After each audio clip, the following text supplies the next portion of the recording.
Welcome to my channel Starlight Sci-Fi Stories. Thanks for watching. Please like and subscribe.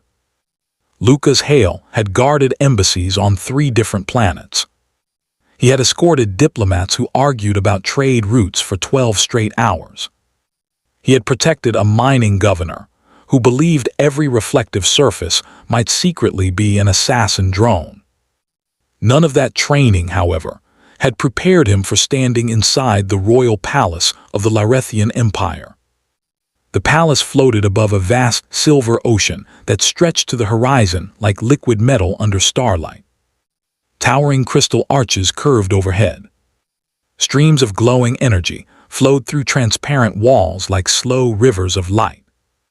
The entire structure looked less like a building and more like a living organism that had decided architecture was an interesting hobby. Lucas stood near the entrance of the royal council chamber, hands folded calmly behind his back. His posture was perfect. His uniform was immaculate. His eyes scanned every doorway and balcony with quiet professional focus. Inside his mind, however, one thought kept repeating. Do not stare at the floating ceiling. The ceiling slowly shifted colors like a sunrise trapped in slow motion. Lucas forced his attention back to the room. That was when he noticed it again.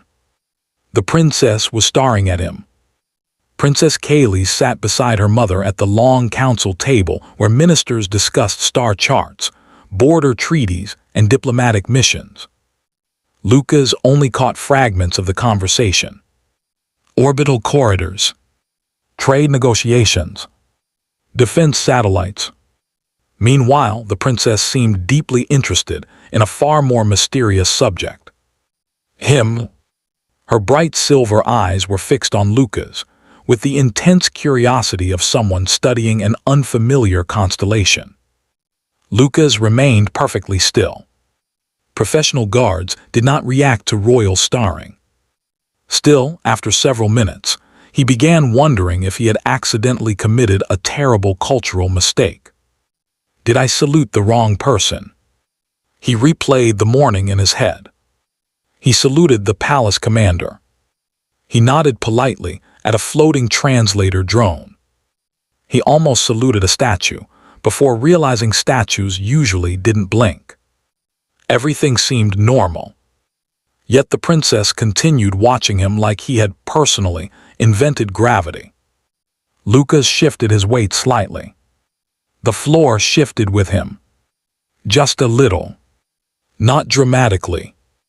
Just enough to remind him that Larethian architecture occasionally adjusted gravity fields for structural stability. Lucas recovered his balance smoothly. Professional. Very professional. Inside his head, another thought appeared. If the floor does that again, I'm pretending it was intentional. Across the chamber, Queen Saratha spoke calmly with her advisors. She carried the quiet authority of someone who had ruled an empire for centuries. Like her daughter, she looked almost human. Tall, elegant, long silver hair falling across royal robes. But the long curved ears rising from the sides of her head marked her unmistakably as Larethian. Their species resembled humans in many ways. Except when they didn't. Lucas had read the briefing files carefully before arriving. The royal bloodline possessed a rare ability known as resonance perception.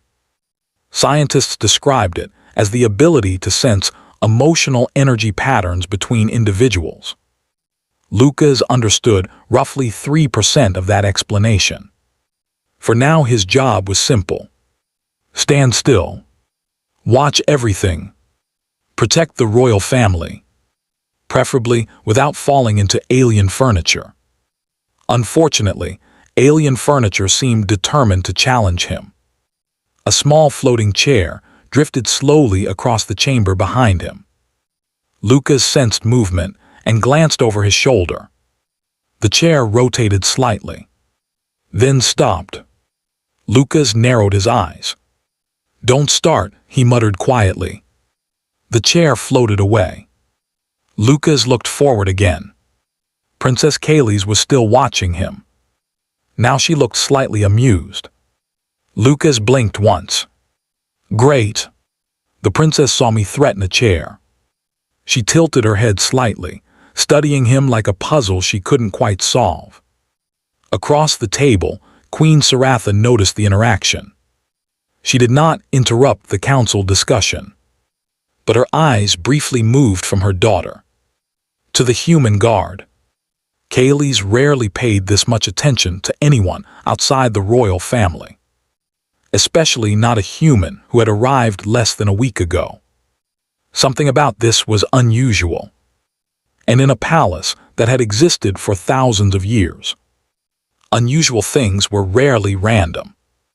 The next morning, Lucas was summoned to the Royal Research Tower. A hovering drone delivered the message. Security Officer Lucas Hale, the machine said politely. The Royal Science Council requests your presence. Lucas blinked. Am I in trouble? The drone paused. That outcome has not yet been determined. Lucas sighed. That was not comforting. Still, he followed the drone through the palace corridors. The hallways curved like rivers of glass. Energy lines pulsed beneath the floor. Outside the transparent walls, massive floating islands drifted through the sky. Eventually, they reached a circular laboratory filled with technology Lucas couldn't begin to understand. Floating rings spun slowly in midair. Screens filled with alien symbols hovered above glowing consoles. Several Larethian scientists stood near a platform at the center of the room. Officer Hale, the lead scientist, said politely. Lucas nodded. Please tell me this isn't about the chair. The scientists exchanged confused glances. The chair. Lucas waved a hand. Never mind. The scientist gestured to the glowing platform. Please stand there for a moment. Lucas eyed the machine suspiciously. It looked like the kind of device that either scanned you or accidentally teleported you somewhere unpleasant. How long is a moment? Approximately 2 minutes. Lucas considered that. 2 minutes wasn't enough time to accidentally turn someone into energy. Probably. He stepped onto the platform. Soft rings of light formed around him, slowly moving from head to toe. The sensation felt like standing inside a polite thunderstorm. Lucas remained perfectly still, until the scanners reached his boots and made a cheerful chiming sound. Lucas looked down. Did I pass something? One scientist glanced at the screen. Yes. What was the test? Footwear integrity. Lucas nodded thoughtfully. Good boots. The scanning continued. At first the scientists worked calmly. Then one screen flashed. Another emitted a warning tone. The lead researcher leaned forward. Run that sequence again. The system repeated the scan. The warning appeared again. Lucas noticed the tension in the room. Should I be concerned? He asked. No, the scientist replied automatically. Lucas waited. Yet, the lights intensified. More data filled the floating displays. Energy diagrams, neural patterns, quantum resonance charts. Lucas squinted at the screen. That sounds expensive. A young scientist suddenly inhaled sharply. That can't be correct. The lead researcher compared two patterns on the display. They overlapped. Matched. Not perfectly, but close enough that the system highlighted them in bright gold. Silence filled the room. Lucas folded his arms. Okay, he said slowly. Now I'm curious. The lead scientist turned toward him with a confused expression. Officer Hale, have you ever visited this planet before? No. Have you encountered Larethian technology? Only the chair. The scientist stared at the data again. This reading is extremely unusual. Lucas rubbed the back of his neck. I feel like that word is being used a lot today. The scientist pointed to the screen. Your emotional resonance signature matches an archived pattern. Lucas frowned. Is that bad? The scientist hesitated. No. She paused. But it should be impossible. Lucas exhaled slowly. Impossible how? The scientist enlarged the second pattern on the screen. It belonged to someone recorded many years earlier. Someone important. Someone who once ruled beside Queen Saratha. The former king of the Larethian Empire. Across the palace gardens, Princess Kaylee suddenly stopped walking. She looked toward the research tower. A strange feeling passed through her mind, like hearing a familiar melody from a forgotten memory. And somewhere inside the laboratory, Lucas Hale stood under the glowing scanners, completely unaware that his existence had just triggered something the entire empire believed could never happen again. The first warning came from the outer defense satellites. At first it looked like a sensor malfunction, a small distortion beyond the edge of the system. Then the distortion multiplied. Dozens of signals appeared. Then hundreds. Inside the palace command chamber, alarms began to echo through the walls. Military officers rushed between holographic displays. Princess Kaylee stood beside her mother as the system map expanded across the air. A massive fleet had appeared beyond the outer asteroid belt. Ships shaped like black spears. Cold. Silent. Moving with terrifying precision. Queen Saratha's voice remained calm. Identify them. The tactical officer swallowed. The Vorth Dominion. Silence filled the room. The Vorth were not diplomats. They were conquerors. Their empire expanded by destroying civilizations that could not resist them. And now their fleet was entering Larethian space. Lucas arrived moments later, summoned as part of the royal security team. He studied the holographic projection of enemy ships. That's a lot of ships. No exaggeration, the commander replied quietly. The Vorth fleet outnumbered Larethian forces 3-1. Their ships were faster. Their weapons were stronger. Their war doctrine was simple. Overwhelm everything. Queen Saratha turned toward the council. Evacuation protocols. Several advisors hesitated. Leaving the capital meant abandoning the heart of the empire. But staying could mean extinction. Princess Kaylee looked toward Lucas. For a moment their eyes met. Lucas wasn't a strategist. He wasn't an admiral. He was just a human guard standing in the wrong place at the worst possible time. Still, he studied the enemy formation carefully. Something about it bothered him. They're too confident, Lucas said. The commander frowned. What? They jumped directly into sensor range, Lucas continued. Like they expect us to panic. The officers exchanged glances. The Vorth had a reputation for psychological warfare. Lucas leaned closer to the projection.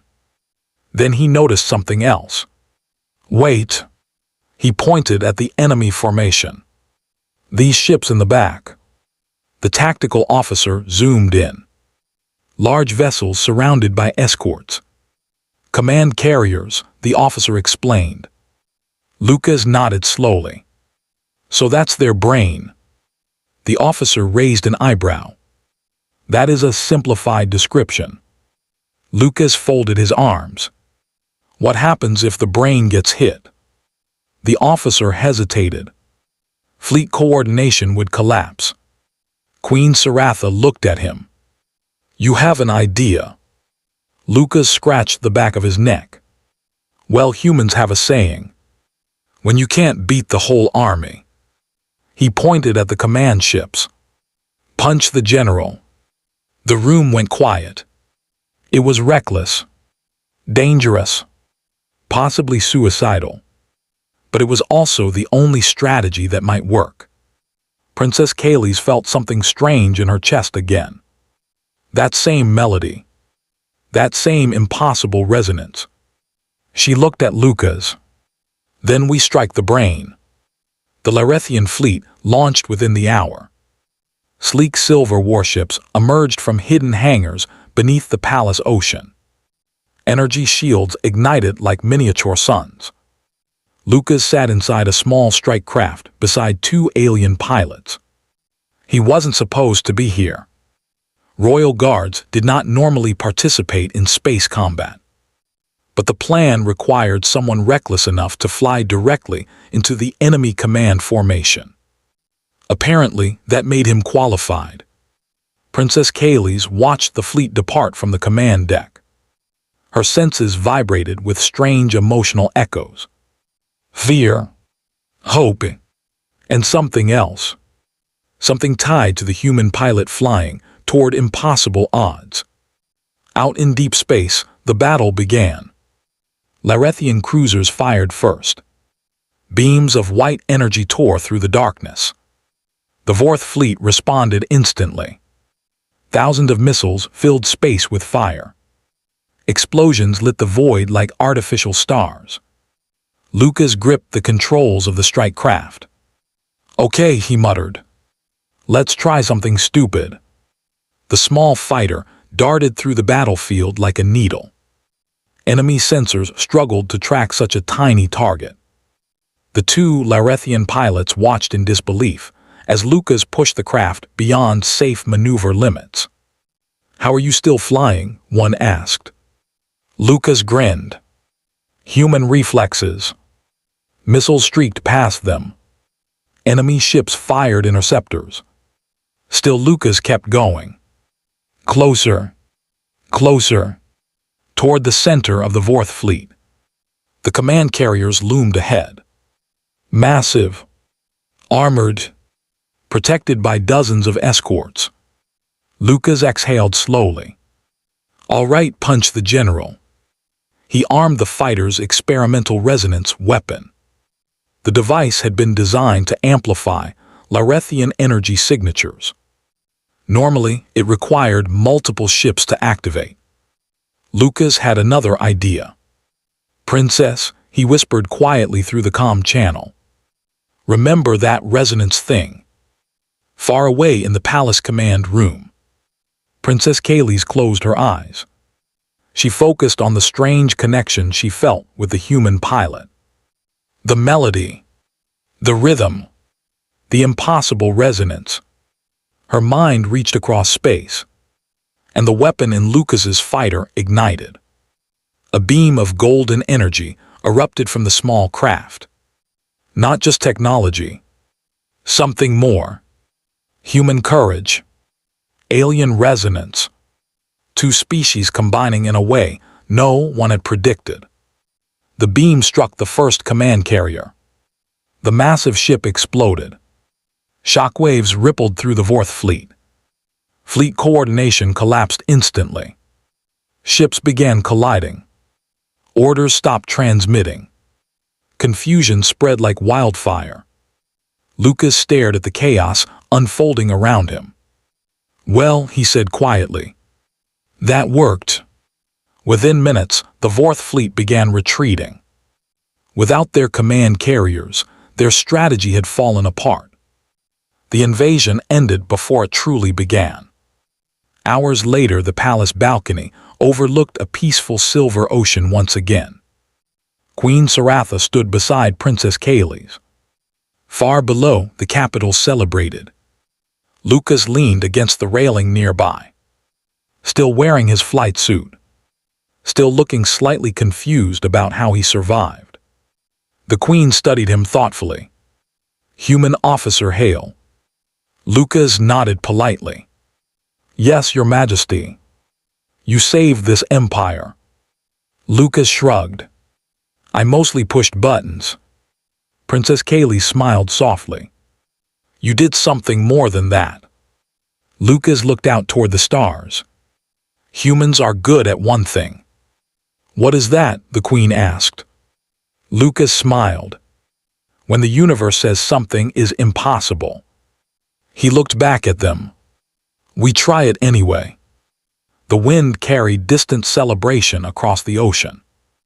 And in that moment, the Larethian Empire understood something new about humanity.